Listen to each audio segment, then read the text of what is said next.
Boker Tov, nous sommes le 5 février 2021, c'est l'heure du premier journal d'information en direct de Jérusalem sur Studio Kalita.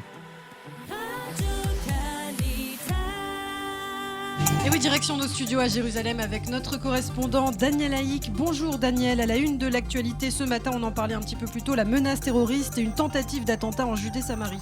Oui, Boker Tov, Ilana, une tentative d'attentat qui s'est produite ce matin dans une ferme du village de Sde Ephraim, située près de la localité orthodoxe de Kiryat Sefer Modi'in Ilit, en Samarie. Le terroriste palestinien est arrivé sur place en voiture. Il a tenté de pénétrer à l'intérieur de la maison de l'un des fermiers. Les deux hommes se sont battus. Un autre fermier israélien a couru et il a tiré en direction de ce terroriste et l'a abattu. Les forces de Tsahal sont arrivées sur place rapidement. Elles ont vérifié s'il n'y avait pas d'autres terroristes dans la région. Et l'autre titre de l'actualité, c'est la crise sanitaire et cette décision du gouvernement concernant le confinement. Oui, Lana, une décision arrêtée à l'issue d'une réunion particulièrement houleuse du gouvernement et aux alentours d'1h du matin, heure israélienne. Les ministres ont débattu pendant de longues heures de la possibilité de prolonger le confinement jusqu'à dimanche minuit, comme le réclamait Binyamin Netanyahou. Mais le Premier ministre s'est heurté à l'opposition farouche du ministre de la Défense Benny Gantz, qui réclamait l'ouverture du marché israélien dès ce matin 7h, contre les recommandations de la santé publique. Netanyahou s'en est pris à Benny Gantz et l'a accusé de, je cite, mettre en péril la vie de milliers d'Israéliens uniquement pour des considérations électorales et politiques. Gantz lui a rétorqué que durant toute sa carrière, essentiellement militaire, il avait défendu la vie des Israéliens. Alors dites-nous Daniel, comment cet énième bras de fer s'est-il terminé ? Eh bien finalement, il a été décidé contre l'avis des ministres du parti bleu-blanc de maintenir le confinement jusqu'à dimanche minuit, d'abord dans un premier temps, mais le conseiller juridique du gouvernement a d'abord cassé cette décision en raison du refus de bleu-blanc d'y adhérer. Finalement, un autre compromis proposé par le ministère de la Santé a été adopté. Le confinement donc en Israël se terminera dimanche à 7h du matin. Cela ne permettra pas, il faut le souligner, la réouverture des classes de maternelle, mais seulement la réouverture des lieux de travail qui ne reçoivent pas de public, la réouverture des chambres d'hôtes uniquement pour des familles séparées et la possibilité d'utiliser le take-away à nouveau dans la restauration. De même, l'interdiction de se déplacer à plus de 1000 mètres de son domicile a été elle aussi annulée.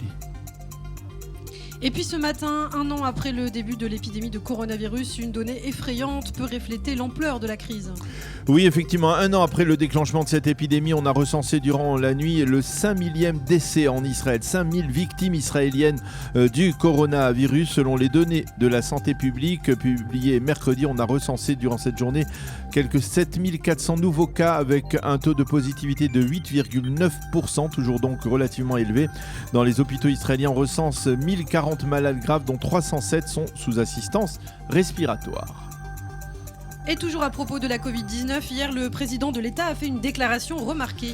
Aucune violation du confinement n'est légitime pour aucun groupe et pour aucune personne. C'est effectivement ce qu'a affirmé hier le président de l'État Reuven Rivlin, qui réagissait ainsi pour la première fois aux obsèques des rabbinim avec des milliers de fidèles et au rassemblement massif également dans le secteur arabe israélien. Ceci étant, le président Rivlin a souligné que même la violation des règles de restriction par certaines communautés ne pouvait justifier la haine contre de telles communautés. Enfin, pour terminer, un mot de politique à présent avec la clôture hier à minuit du dépôt des listes électorales pour la 24e Knesset. Oui, 39 listes ont été déposées. Il s'agit pour la plupart de listes anodines qui ne passeront pas le seuil d'éligibilité. Hier, à gauche, Ron Huldaï et Ofer Shelar se sont retirés de la compétition. À droite, Hagit Moshe, la présidente du foyer juif, a créé la surprise en refusant de s'allier avec le groupe Smotrich et Ben Gvir. Moshe a préféré soutenir à la dernière seconde Naftali Bennett et Yamina, alors que jusqu'à présent, elle était considérée comme loyale envers Binyamin Netanyahou qui avait appuyé sa candidature.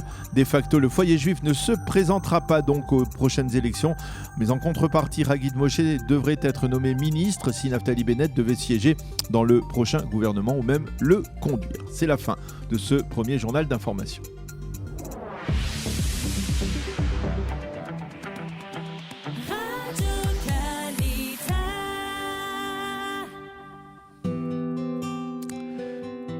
C'est l'heure de la météorologie nationale. Ce matin, le temps sera pluvieux sur l'ensemble du territoire israélien. Les pluies devraient s'affaiblir en soirée. Demain, Shabbat, le temps sera partiellement nuageux, à clair. Les températures prévues pour aujourd'hui, 14 degrés à Jérusalem, 19 à Tel Aviv et 20 degrés, certains diront seulement, à Eilat aujourd'hui.